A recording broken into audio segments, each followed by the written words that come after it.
2025's been a big year for Baracatt tyres, and now, for the first time, the team have rolled into Vic with the truck. The destination? Valley Stages 2025.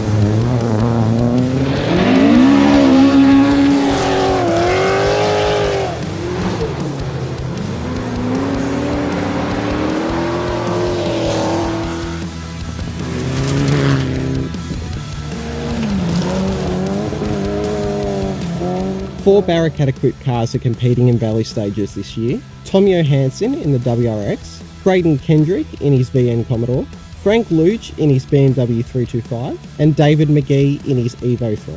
For Tom, this event is critical. After a strong season, he's locked in a battle for the VCRS title, and this is how it went. We had a pretty good result in the end, but I do think we might need a new engine. So we just got back in the service park, and there was smoke pouring out, 120-degree engine temps. Might be due for a new engine. A lot of people didn't make it to the end, but we were lucky enough to get there. So.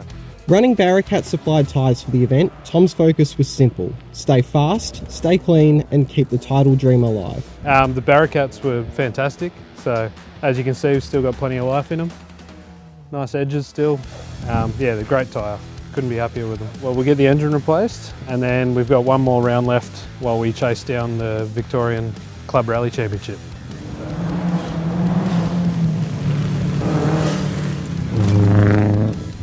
For David and Jaden, they ran as high as 3rd outright until a DNF in their second last stage ended their campaign.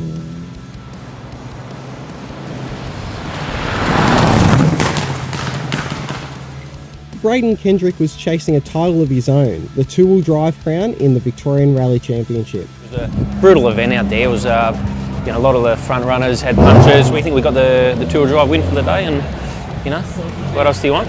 So the question is, how do Baracatts hold up on the back of a 300 kilowatt Commodore?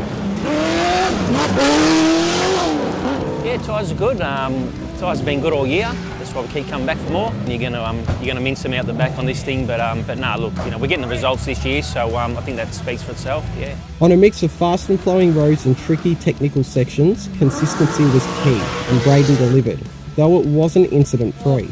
Just a result of running out of talent, I think, or running out of luck at the wrong time.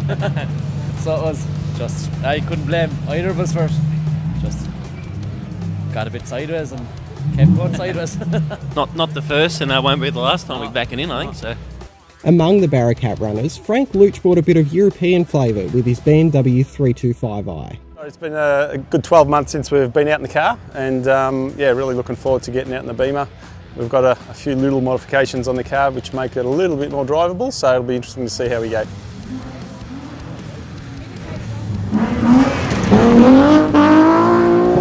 The Beamer's a fun car to drive, so we're out here to have a bit of fun mainly. Unfortunately, Frank and co-driver Barry Sheridan would record a DNF after a fuel pump failure in stage 2.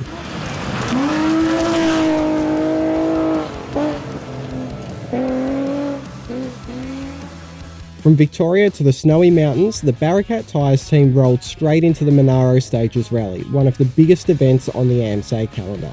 5 Baracatt crews started Monaro: Michael and Tim Valentine in the Stanza, Riley King and Aaron Topliff in the Forester, Richard Shimon and Mitch Martin in the XL, Frank Neal and Sarah Gowan in a freshly prepared Datsun 1600, and Jared and Shane O'Hara taking on their first ever rally in a Commodore Ute. This strong competitor lineup was the perfect blend of experience and those still learning the ropes, but all of them have the same grassroots energy, exactly what Baracatt is about. For some, it wasn't to be. The Valentines looked super quick early on, however an engine failure would end their rally and jeopardise their Alpine entry in the Stanza. And we got to about stage 7 and unfortunately came around a corner, a big bang, and she stopped. And as you can see under the car, it's a lot of oil sitting there. And we put an extra hole in the side of the block. Don't really know what's caused it, but it's pretty severe.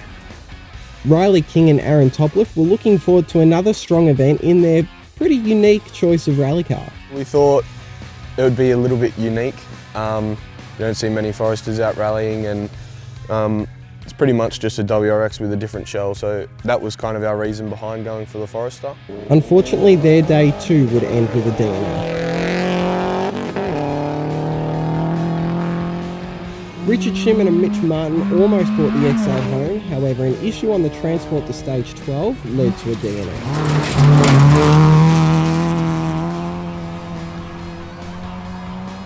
For Frank Neal and Sarah Gowan, the Monaro stages marked the debut of their refreshed Datsun 1600. The pair used the rally to shake down the car and build confidence ahead of future events.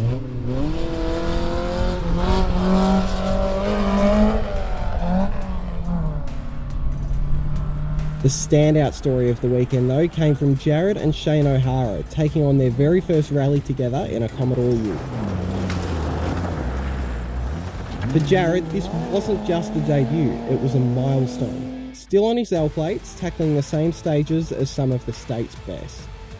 With guidance from his dad Shane in the co-driver's seat and a fresh set of Baracatt tyres underneath, Jared brought the ute home in an impressive 19th outright. This rally went pretty well. We started 39th car, finished 19th, and car's still straight. Was able to drive back on the trailer with no mechanical issues or anything like that. Everyone at the spectator point with cameras out and cheering you on, and it's just definitely the crowd is my favourite part. For a first rally, it was the perfect start and a glimpse at the next generation of rally talent coming through the ranks. It's what Baracatt's all about, backing the competitors who make rallying what it is, keeping the spirit of the sport alive. Baracatt tyres, born from the stages, driven by passion.